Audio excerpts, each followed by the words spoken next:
할렐루야, 반갑습니다. 2021년 8월 19일 목요일입니다. 오늘도 주님의 평강이 여러분과 함께 하시길 주의 이름으로 축원드립니다. 함께 할 찬송 542장입니다.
하나님의 말씀은 열왕기상 18장 7절부터 15절까지입니다. 오바댜가 길에 있을 때에 엘리야가 그를 만난지라. 그가 알아보고 엎드려 말하되 내 주 엘리야여 당신이시니까. 그가 그에게 대답하되 그러하다. 가서 내 주에게 말하기를 엘리야가 여기 있다라. 이르되 내가 무슨 죄를 범하였기에 당신이 당신의 종을 아합의 손에 넘겨 죽이게 하려 하시나이까. 당신의 하나님 여호와께서 살아계심을 두고 맹세하노니 내 주께서 사람을 보내어 당신을 찾지 아니한 족속이나 나라가 없었는데 그들이 말하기를 엘리야가 없다 하면 그 나라와 그 족속으로 당신을 보지 못하였다는 맹세를 하게 하였거늘 이제 당신의 말씀이 가서 내 주에게 말하기를 엘리야가 여기 있다 하라 하시나.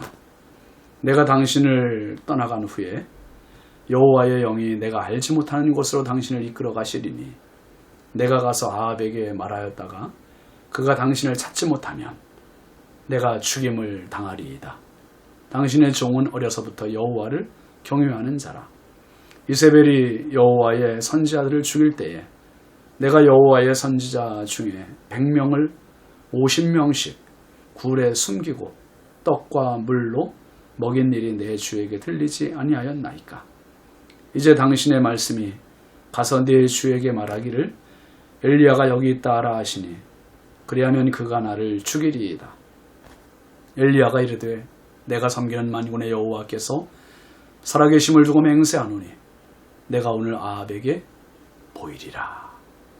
아멘. 오늘 말씀 제목은 두려움입니다. 두려움. 여러분, 출애굽기 2장에 보면 모세의 출생과 미디안으로의 도피 내용이 나옵니다. 하루는 애굽 사람이 히브리 사람을 치는 것을 보고 의분이 생긴 모세가 애굽 사람을 쳐 죽입니다. 그리고 모래 속에 그 시신을 감추었어요. 그러니까 시신을 유기한 거죠. 아무도 모를 것이라고 생각했습니다. 근데 그 다음 날 어떤 일이 있었습니까? 두 히브리인들이 서로 싸우는 겁니다. 동족끼리. 참 너무 잘못된 거잖아요. 지금 애굽에 종살이 하는 것도 억울한데 자기 동족끼리 지금 힘을 모아서 애굽을 물리쳐도 시원찮을 판에 자기들끼리 싸우다니. 그래서 모세가 잘못한 사람에게 어찌하여 동포를 치느냐면 타이르자, 그 치는 사람이 오히려 뭐라 그랬습니까? 출애굽기 2장 14절 말씀 보면 누가 너를 우리를 다스리는 자와 재판관으로 삼았느냐? 내가 애굽 사람을 죽인 것처럼 나도 죽이려느냐? 와, 이러면서 대드는 거예요. 어제 애굽 사람을 죽인 것처럼 나도 죽이려느냐? 졸지에 살인자의 누명이 아니라 사실이죠. 살인자로 발각이 됐고 또 다른 살인자로 낙인이 찍히는 그런 순간입니다. 이 말을 들은 모세가 애굽 사람 죽인 것이 탄로가 나서 이제 바로가 애굽 사람 모세가 애굽 사람 그 히브리 사람인 것을 알지만 지금까지 그냥 키웠잖아요. 묵인했잖아요. 40년을. 근데 만약에 모세가 애굽 사람을 죽인 걸 알면 가만히 두지 않지요. 모세를 죽일 것이 뻔합니다. 실제로 바로가 모세를 죽이고자 하여 찾았다, 그렇게 성경은 말하고 있습니다. 모세가 바로에게 지명수배를 받은 겁니다. 자기는 동족을 구하려고 좋은 의도에서 했는데 실제로 그렇게 했지만 오히려 동족이 이 일을 탄로내고 고발해버리고 마는 것입니다. 결국 이렇게 해서 도망을 가게 되고 도피길에 오른 겁니다. 결국 그 미디안의 세월, 그 세월 40년이 하나님께 쓰임받는 준비의 시간이었습니다. 이 40년이나 엄청난 광야 생활을 무고하게 보내며 하루하루가 얼마나 무료했겠습니까? 얼마나 힘들었겠습니까? 그런데 그 미디안에서 애굽의 40년의 광대를 완전히 빼고 하나님께서 어느 날 그를 부르셨어요. 그리고 출애굽의 사명을 주십니다. 한 사람이 애굽 사람을 죽인 용기, 동족을 사랑하는 그 용맹, 그것을 하나님 기쁘게 보신 거죠. 그런데 40년이 지나고 하나님의 부르심을 받았음에도 모세의 태도는 어땠습니까? 난 혀가 둔하고 입이 뻣뻣합니다. 그리고 하나님 보낼 만한 자를 보내십시오. 그러면서 계속 4번이나 하나님께 거절을 하는 거예요. 결국은 하나님께서 그를 진노하셨습니다. 그를 향해 진노하시고 분노하시면서 그 분노하심 앞에 굴복하고 두려움을 감수하고 억지로 그가 이스라엘의 지도자로 끌려갑니다. 그래요. 마지못해서 그렇게 하는 거죠. 결국 사명을 다하지 않습니까? 3년 6개월 만에 나타난 엘리야 선지자. 하나님의 말씀에 순종하여 나타난 것입니다. 그런데 엘리야는 아합에게 바로 가지 않고 한 사람을 시킵니다. 7절 8절 말씀에 보면 오바댜가 길에 있을 때에 엘리야가 그를 만난지라. 그가 알아보고 엎드려 말하되 내 주 엘리야여 당신이시니이까. 그가 그에게 대답하되 그러하다. 가서 내 주에게 말하기를 엘리야가 여기 있다 하라. 지금 오바댜는 아합 왕과 함께 서로 다른 길로 물을 찾으러 가는 길이었습니다. 오랜 가뭄으로 왕조차 물을 구할 수 없었던 거지요. 그런 오바댜를 엘리야 선지자가 길에서 만났고, 그리고 엘리야가 왕에게 내가 보이겠다고 말을 전달하라고 했습니다. 지금 엘리야의 마음은요, 3년 6개월 만에 나타났잖아요. 죽으면 죽으리라는 일사각오의 결심으로 나타난 겁니다. 그러자 오바댜가 뭐라고 이야기합니까? 9절 말씀 보면 이르되 내가 무슨 죄를 범하였기에 당신이 당신의 종을 아합의 손에 넘겨 죽이게 하려 하시나이까. 오바댜는 이 일을 왕에게 알렸을 때 왕이 자기를 죽일 게 뻔하다는 거예요. 왜요? 엘리야가 말만 해놓고 또 숨을 수 있으니까. 오바댜는 엘리야의 말에 대한 심히 두려운 마음에 사로잡히죠. 죽음에 대한 두려움입니다. 여러분, 죽음을 두려워하지 않을 사람이 누가 있겠어요? 엘리야가 여기 있다고 왕에게 보고하는 것이 왜 죽음에 대한 두려움일까요? 그 다음 절 10절부터 12절까지 말씀 보면 당신의 하나님 여호와께서 살아계심을 두고 맹세하노니 내 주께서 사람을 보내어 당신을 찾지 아니한 족속이나 나라가 없었는데 그들이 말하기를 엘리야가 없다 하면 그 나라와 그 족속으로 당신을 보지 못하였다는 맹세를 하게 하였거늘 이제 당신의 말씀이 가서 내 주에게 말하기를 엘리야가 여기 있다 하라 하시나 내가 당신을 떠나간 후에 여호와의 영이 내가 알지 못하는 곳으로 당신을 이끌어 가시리니 내가 가서 아합에게 말하였다가 그가 당신을 찾지 못하면 내가 죽임을 당하리이다. 당신의 종은 어려서부터 여호와를 경외하는 자라. 아합이 지금 엘리야를 찾기 위해 혈안이 되어 있는데 만일 엘리야가 여기 있다 그렇게 했는데 하나님께서 엘리야를 또 숨기셔서 왕의 엘리야를 만나지 못하면 결국 오바댜가 왕에게 거짓말한 것이 되고 자신을 죽이게 된다는 두려움입니다. 그러면서 오바댜는 어려서부터 여호와를 경외하는 자가 자신이다 그렇게 말했습니다. 지금 오바댜는 죽음에 대한 두려움에 사로잡혀 있고 그 두려움으로 왕에게 보고할 엄두를 내지 못하고 있습니다. 그러면서 오바댜는 이미 자신 아합 왕에게 약점이 발각된 사람임을 밝힙니다.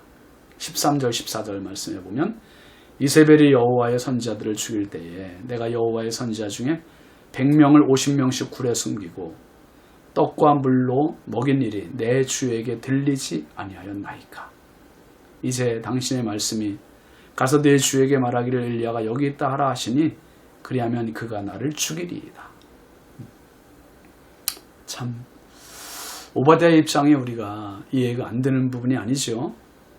아합 왕이 오바댜의 행위를 다 알고 있다는 거예요. 선지자들 숨긴 것. 이세벨이 하나님의 선지자를 죽일 때 하나님의 선지자들 50명씩 100명을 따로 숨기고 떡과 물로 먹인 사람이 오바댜. 그 일이 아합 왕에게 알려졌다는 겁니다. 그 일을 알고 있으며 아합 왕은 자기 왕궁의 살림을 총괄하여 맡은 오바댜라는 이유로 지금 묵인하고 있는데 속으로는 매우 불쾌하고 배신감마저 들었을 것입니다. 그러니 지금 오바댜의 마음은 좌불안석입니다. 그러자 엘리야가 이런 대답으로 안심시켜요. 15절 보시면 엘리야가 이르되 내가 섬기는 만군의 여호와께서 살아계심을 두고 맹세하노니 내가 오늘 아합에게 보이리라. 내가 오늘 아합에게 보이리라. 하나님 앞에 맹세하며 엘리야는 도망가거나 숨지 않고 여기 그대로 있겠으니 걱정하지 말라는 거예요.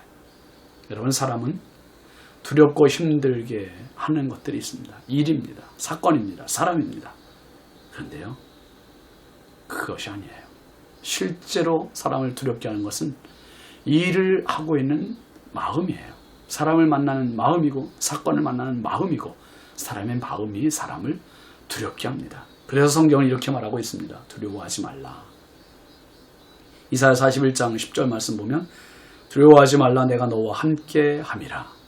놀라지 말라. 나는 네 하나님이 됨이라. 내가 너를 굳세게 하리라. 참으로 너를 도와주리라. 참으로 나의 의로운 오른손으로 너를 붙들리라. 할렐루야. 아멘이시죠? 얼마나 강력한 말씀입니까? 두려워하지 말아야 할 이유, 그 하나인데요. 두려움보다 크신 하나님. 그 하나님께서 나의 하나님이 되어주심입니다. 하나님께서 우리를 굳세게 하시고 도와주시고 붙들어주겠다고 약속하세요. 오늘도 여러분, 우리의 마음을 위축시키는 것들이 얼마나 많고 두렵게 하는 것들이 얼마나 많습니까? 두려움보다 믿음. 그것이 바로 성도에 나아갈 길입니다. 오늘도 주님과 승리하십시오. 기도합니다. 하나님 아버지, 감사합니다. 오바댜가 선지자들을 숨기고 하나님을 경외했지만 지금 엘리야의 부탁을 받고 보고를 하라는 그 말을 듣고 두려움에 사로잡힙니다. 하나님, 이 일 앞에 어려움 앞에, 위기 앞에, 상황 앞에 두려움에 빠질 때가 얼마나 많은 연약한 저희들입니까?